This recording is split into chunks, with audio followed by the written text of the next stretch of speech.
बच्चों, कैसे हो? मैं आ चुकी हूँ एक और नई कहानी के साथ, जिसका नाम है मेरी गियारानी।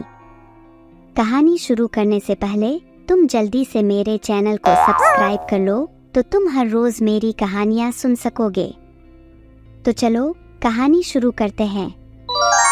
एक समय की बात है, एक छोटे से गांव में एक छोटी सी लड़की राधिका रहती थी।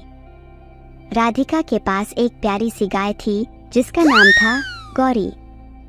गौरी एक बहुत ही सुंदर और सफेद गाय थी जिसकी आंखों में विशेष चमक थी। राधिका और गौरी का बहुत ही मजेदार और गहरा बंधन था। रोज सुबह राधिका उठती और पहले गौरी के पास जाकर उसका ध्यान रखती थी।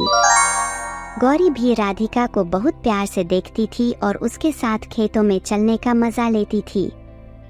एक दिन गांव में गायों के लिए एक मेला आया।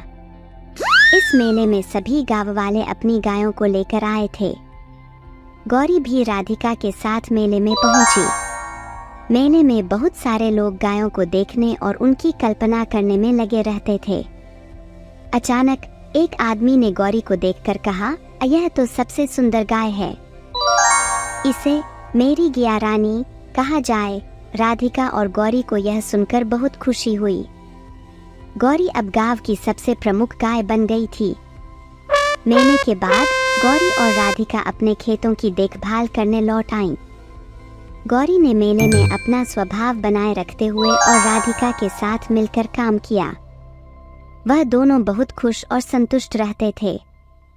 गौरी ने अपनी नई मुकाबले में गांव को गर्वित किया और सबको यह सिखाया कि सच्चा सौंदर्य और महत्वपूर्णता हमारी अंदरीय सुंदरता में होती है।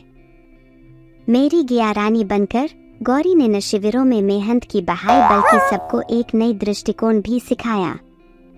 इसके बाद से गौरी और राधिका का गांव बहुत उत्साहित और खुशहाल रहा, क्योंकि उनकी मेरी गियारानी ने सभी को साबित किया कि सच्ची सुंदरता और गरिमा आत्मा में होती है।